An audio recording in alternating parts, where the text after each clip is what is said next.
nasukisi na Bakongo na Lalikuna lelo nazo avion komanda ya report ya Matadi alobi na nga alobi boko kokende te, l'espace aérien congolais est fermé. Est fermé. L'espace aérien congolais est fermé. Est fermé. Est fermé. Est fermé. Tout ça sur ordre de Nani Rwandais. Ordre de Nani Rwandais. Ordre de Nani Rwandais. So boyoki na zungi sur Rwandais lobi na kutubuda kuulbo chisei aza ya kwenda ala nilwa. Uzare mjira. Alo ya mukende. Alo ya mukende. Alo ya mukende. Abuti hawa. C'est un Rwandais. C'est un Rwandais. C'est un Rwandais. Je voudrais voir ce gouverneur venir m'empêcher de faire mon meeting là-bas. Peut-être qu'il n'y aura pas de militants, hein. Vous allez voir. Est-ce que vous n'avez pas peur qu'il y ait des débordements? S'il a interdit, ça risque de chauffer, non? Qui a interdit ça? Le gouverneur. Et qu'est-ce qu'il représente, ce gouverneur-là? Je vous dis déjà que son chef est un Rwandais. C'est un Rwandais. C'est un Rwandais. Tout le peuple partout où j'ai passé me demande de renvoyer ce Rwandais à Kigali.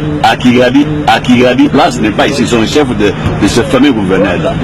Et là, c'est... Mais quel droit est-ce que lui peut oser d'ailleurs venir?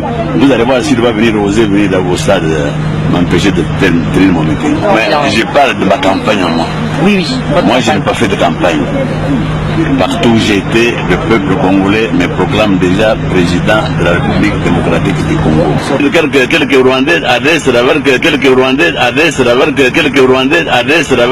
pour l'applaudir. Donc, un aventurier de ce genre-là peut oser légiférer maintenant sur l'espace aérien congolais, vous vous rendez compte? Jusqu'à la tour de contrôle, naïba, comme il y a commandé, je vais lui porter plainte. Kabila Bokende, Aukena Kabila, Aukiti Haote. Yentamo, Kabila Bokende, Aukena Kabila, Aukiti Haote. Yentamo, Kabila Bokende, Aukena Kabila, Aukiti Haote. Commandant Nabino à la sortie commandant, il y a tout de contrôle, il y a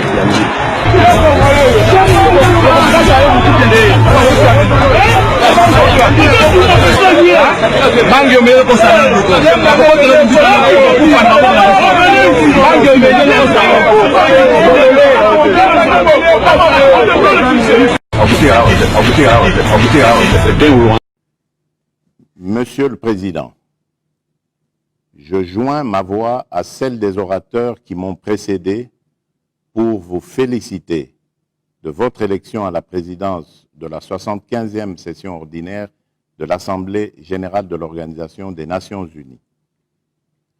Tout en vous assurant du soutien de mon pays, je formule pour vous-même, ainsi que pour votre bureau, mes vœux de succès dans l'accomplissement de votre mandat. Je voudrais également saluer le travail remarquable accompli par l'ambassadeur Tidjani Mohamed Bandé, votre prédécesseur, lequel, malgré un environnement difficile, a pu, avec doigté, mener jusqu'à son terme l'examen des dossiers aussi complexes que variés. Je tiens à réitérer la confiance de mon pays dans l'action et les efforts que le secrétaire général, M. Antonio Guterres, déploie depuis son avènement à la tête de notre organisation. Monsieur le Président, nous tenons cette 75e session de l'Assemblée générale dans un contexte exceptionnel et particulièrement difficile, marqué par la maladie à coronavirus, une pandémie qui a causé d'innombrables pertes en vies humaines, a perturbé nos économies et a freiné la réalisation de nos efforts pour réduire la pauvreté, maintenir la paix et la sécurité internationale, garantir la justice et les droits humains, favoriser le progrès social tout en protégeant l'environnement. Face à cette menace mondiale, chaque pays a su montrer une forte capacité de résilience et trouver en son fort intérieur les manières les plus inventives pour sensibiliser et protéger sa population, tout en coopérant avec le reste du monde, soit pour tirer les leçons de l'expérience des autres, soit pour partager avec eux des progrès réalisés dans son propre pays par rapport à cette maladie.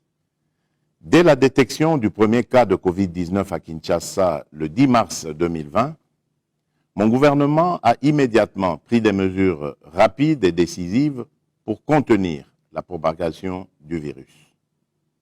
Et au regard de la gravité et la nature hautement contagieuse et mortelle de la pandémie, j'ai décrété l'état d'urgence sanitaire sur l'ensemble du territoire national après avoir créé une task force présidentielle et une cellule multisectorielle de riposte contre la Covid-19.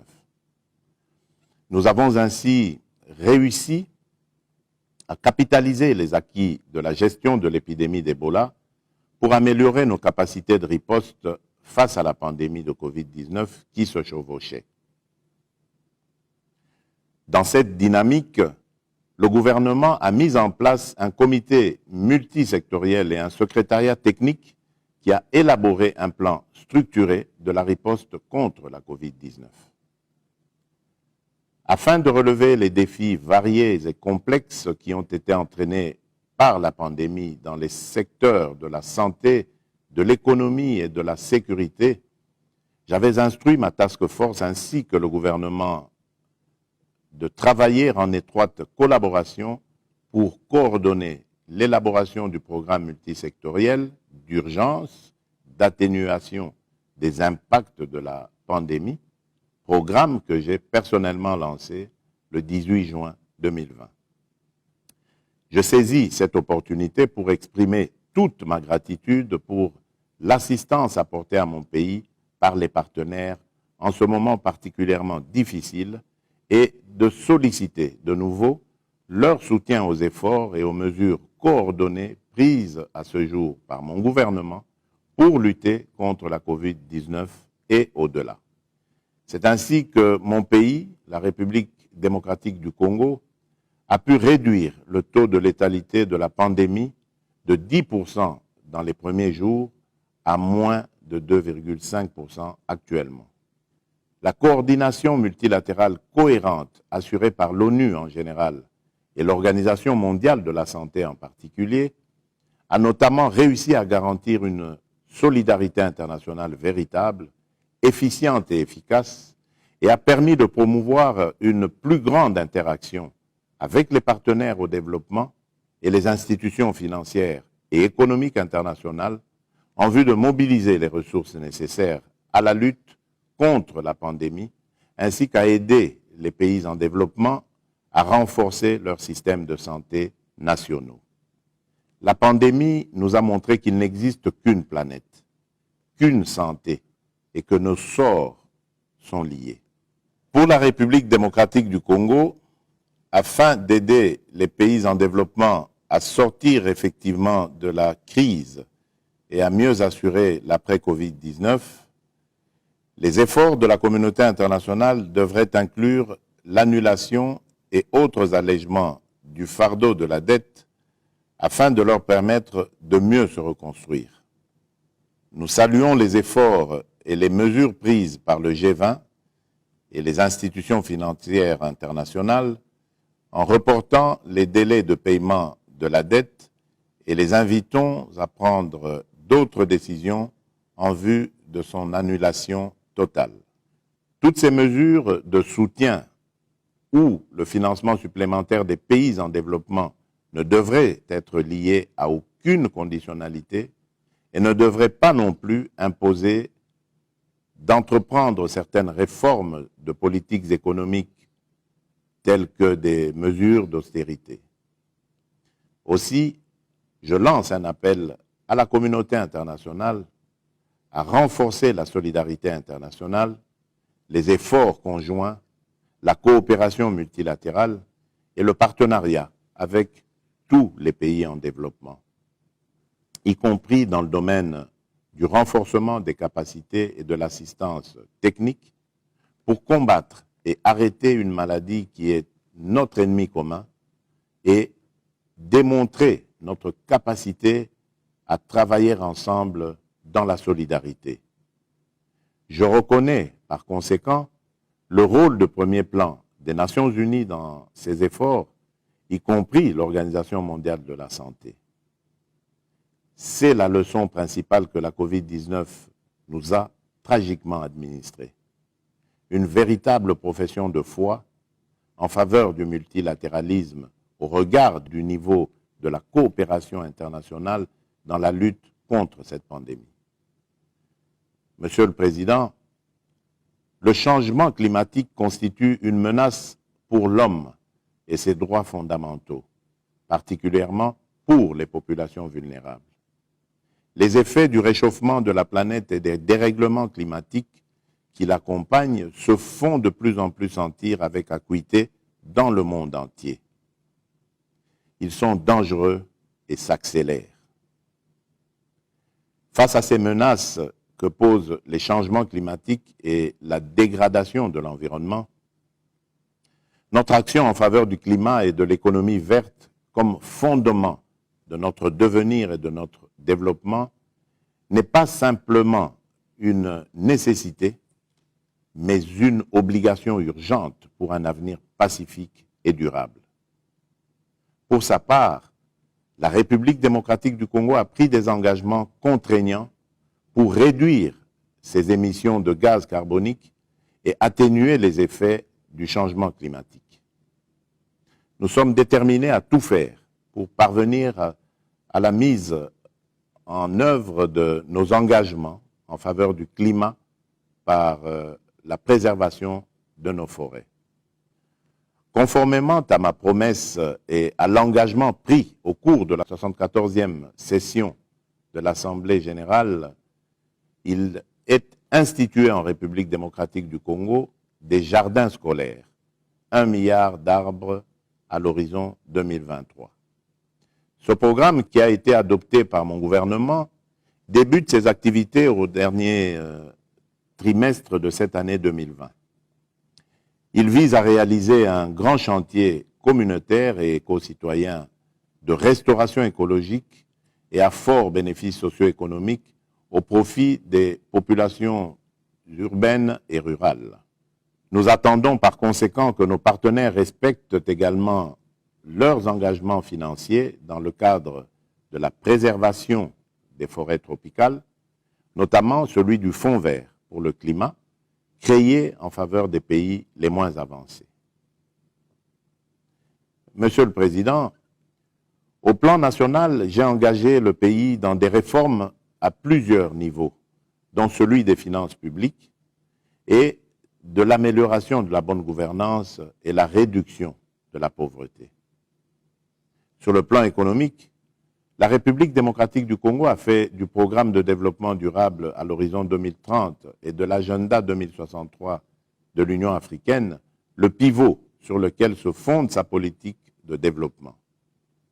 Depuis 2016, le pays met en œuvre les objectifs de développement durable visant l'inclusion, l'équité sociale et la transparence à tous les niveaux. Pour ce faire, mon gouvernement a mis en place le plan national stratégique de développement qui constitue le cadre fédérateur de toutes les politiques et stratégies nationales, provinciales et sectorielles sur les objectifs de développement durable afin de permettre à la République démocratique du Congo de diversifier son économie, encore basée sur l'exploitation des ressources naturelles, et d'accélérer les investissements dans les infrastructures et le capital humain, tout en favorisant les investissements dans les secteurs sociaux. Cependant, il est vrai que le contexte actuel marqué par la Covid-19 représente un réel défi qui ralentit le rythme de l'atteinte des objectifs de développement durable. Aussi, mon gouvernement a-t-il élaboré, comme je l'ai mentionné au début de mon propos, un programme multisectoriel d'urgence d'atténuation des impacts de la Covid-19 afin d'amortir le choc lié à la crise sanitaire sur l'environnement socio-économique et soutenir la relance de l'activité économique. Monsieur le Président, la situation sécuritaire qui prévaut dans la partie orientale du pays demeure préoccupante. La paix n'y est pas encore totalement retrouvée. Certains éléments résiduels des groupes armés, aussi bien nationaux qu'étrangers, y sont encore actifs et continuent à semer la mort et la désolation. Ils s'attaquent non seulement aux éléments de nos forces armées, mais aussi aux soldats de la paix de la MONUSCO, qui nous assurent de leur appui logistique, ainsi qu'à la population civile. Tout cela dans le but de saper les efforts déployés par le gouvernement pour la stabilité de la République démocratique du Congo et de la région. Ces groupes armés pratiquent une guerre non conventionnelle et asymétrique. Ils agissent en totale méconnaissance de la valeur humaine et commettent des exactions et des violations massives des droits humains, notamment par des viols et des massacres à répétition des populations civiles dans les coins isolés de certains territoires bien connus de l'Est du pays, à l'instar de la région de Beni et ses environs, de Djougou en Ituri et de Rutshuru. Le constat établi démontre d'une manière générale que ces groupes armés disposent des moyens qui leur permettent de poursuivre leurs activités. Ces moyens proviennent souvent de l'exploitation illicite des ressources naturelles écoulées en dehors de la République démocratique du Congo, à travers des réseaux bien établis et sans aucun doute avec l'aide de certains souteneurs. Nous ne pouvons pas en effet arriver à neutraliser les groupes armés sans éradiquer leurs sources d'approvisionnement et d'appui que sont ces réseaux et autres souteneurs. Je lance un appel à la communauté internationale afin que des sanctions appropriées, ciblées et efficaces leur soient appliquées. Monsieur le Président, c'est dans ce contexte général que s'inscrivent la revue et le dialogue stratégique pour la transformation de la présence onusienne en République démocratique du Congo.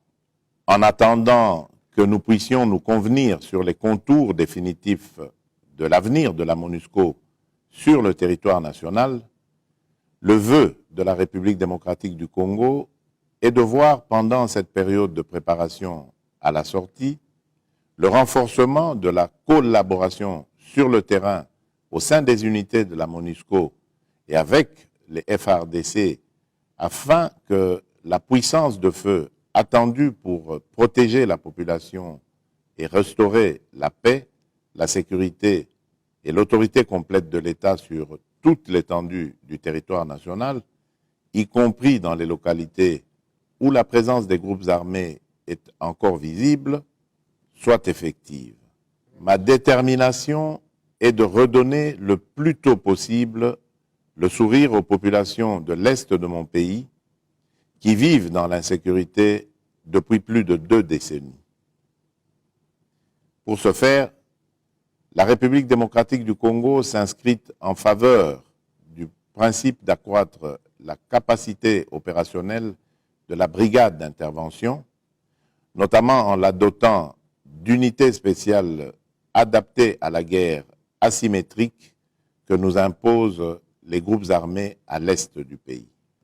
Monsieur le Président, l'agenda en faveur de l'amélioration de la situation des droits de l'homme en République démocratique du Congo fait partie des priorités de mon gouvernement qui, depuis mon investiture, est engagé dans le combat contre les antivaleurs et les abus aux droits humains, notamment par la lutte contre l'impunité et les violences sexuelles, l'accès à la justice par les victimes, l'amélioration des conditions carcérales, la résolution des violences intercommunautaires, notamment par la création et la mise en place des mécanismes de justice transitionnelle.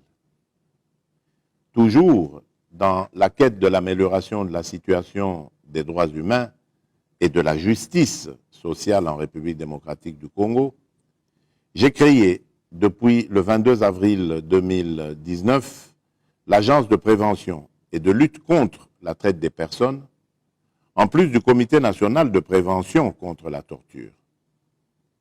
Pour mettre un terme à une certaine mauvaise pratique de la gestion de la chose publique et pour lutter efficacement contre la corruption, la fraude et les antivaleurs, j'ai créé une agence de prévention et de lutte contre la corruption qui va permettre de renforcer la politique de prévention de la corruption à l'égard des personnes en charge aussi bien de l'exécutif que du secteur privé.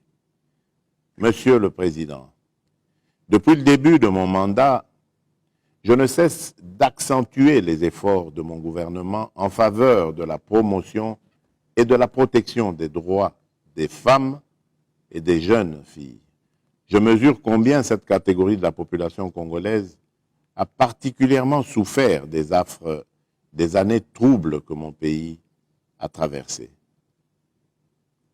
C'est pour combattre toutes les formes de violence sexuelle et celles basées sur le genre que mon pays a mis en place plusieurs textes juridiques et administratifs et pris les initiatives importantes. Je suis conscient que, nonobstant ces innombrables efforts, le chantier demeure vaste dans ce domaine. Ma détermination à lutter en faveur des droits des femmes, des filles et des enfants reste grande. C'est pour cela que mon pays a accueilli très favorablement la création, le 30 octobre 2019, du Fonds mondial pour la réparation des victimes des crimes sexuels commis pendant le temps des conflits. L'ONU devrait continuer à assurer la coordination multilatérale, la cohérence et la responsabilisation au sein du système pour garantir une solidarité internationale. C'est pourquoi je réitère mon appel urgent pour la réforme du Conseil de sécurité des Nations Unies, afin de rendre cet organe plus transparent, plus démocratique et plus représentatif de la composition de notre organisation. Depuis plus d'une décennie, nous rappelons chaque année l'injustice criante que subit le continent africain dans sa représentation, tant au sein du Conseil de sécurité que dans les différentes organisations internationales qui composent le système des Nations Unies. Le sentiment de frustration qui laisse une quasi-indifférence face à cette évidence participe à l'accentuation des frustrations sociales et populaires qui aboutissent parfois à des épisodes de violence dans de nombreux pays. La réforme des Nations Unies doit en outre tirer les leçons de l'expérience en matière de coopération internationale en vue d'assurer une plus grande efficacité aux agences et fonds engagés dans la bataille du développement économique et social. Nous devons nous engager à appliquer des mesures concrètes pour rendre véritablement irréversible aussi bien l'éradication de la pauvreté que la réduction des inégalités, promouvoir l'inclusion sociale et l'environnement de façon holistique, renforcer la coopération économique et technique, avancer sur le chemin de la solidarité et du développement et pour préserver la paix et la sécurité internationale.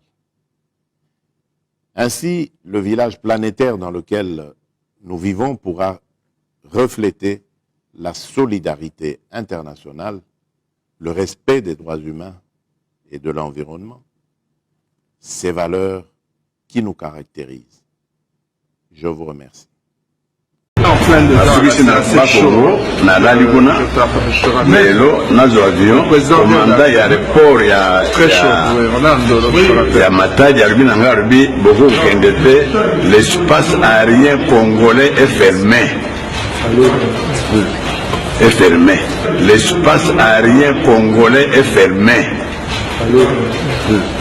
Est fermé. Est fermé.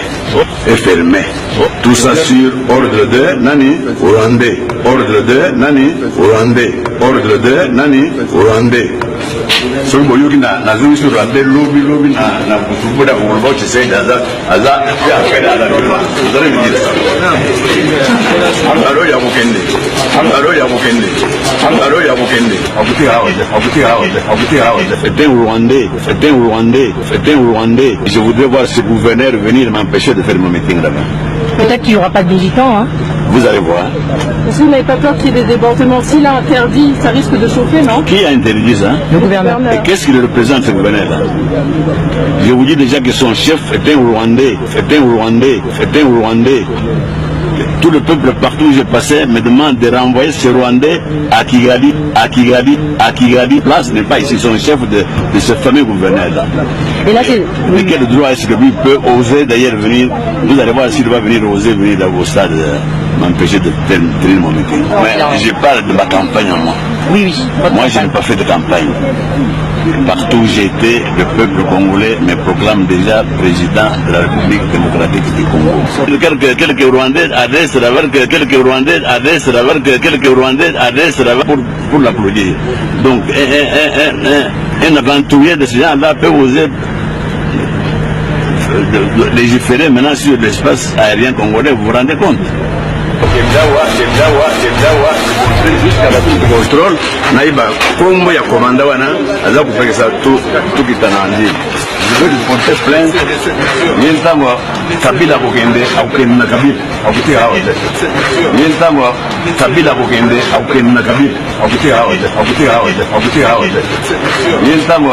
Kabila Bokende, Aukena Kabila, commandant Nabima, commandant ya tour de contrôle ya